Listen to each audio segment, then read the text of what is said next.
All right, up next is going to be Wes in Myrtle Beach. Hey, Wes, welcome to the EntreLeadership Podcast. What up?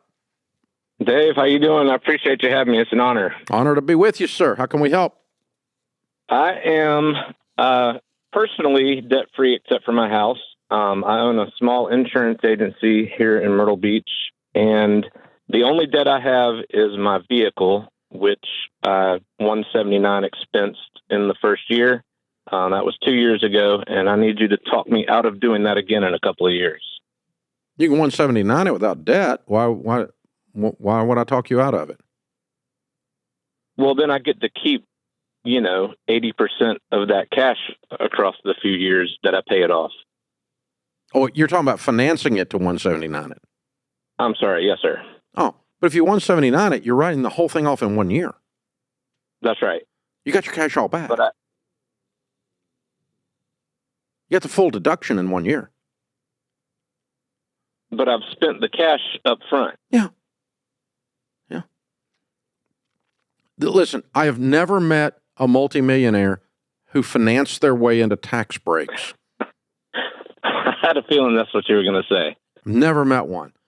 And so you're just playing with games here, trying to find some way to get, as another caller on the podcast a couple weeks ago said, drunk Uncle Steve, Uncle Sam, right? Drunk Uncle Steve. I think I'm going to use that forever. But you're trying to keep drunk Uncle Steve. You're spending too much of your brain power keeping drunk Uncle Steve out of your life. We 179 max out around here every year, but it's for stuff we paid for. Right. And of course, you're not getting it all back, and when you're just getting the deduction, but at least we're getting the deduction. Sure. And but it's a business expense that gives me an ROI. And I'm not now. If your vehicle is not giving you an ROI, then it's actually a personal expense. Got it. So, as an insurance agent, I do use my vehicle. Okay.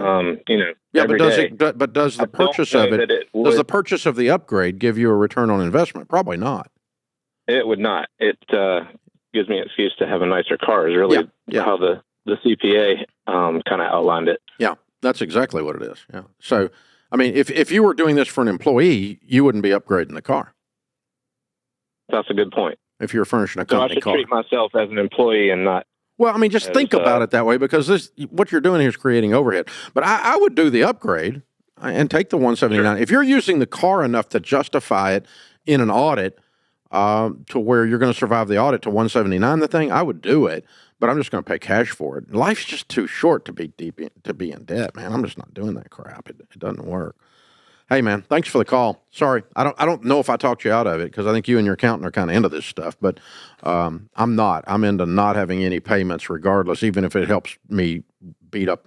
Listen, I hate drunk Uncle Steve, but the only thing I hate worse is banks. And debt.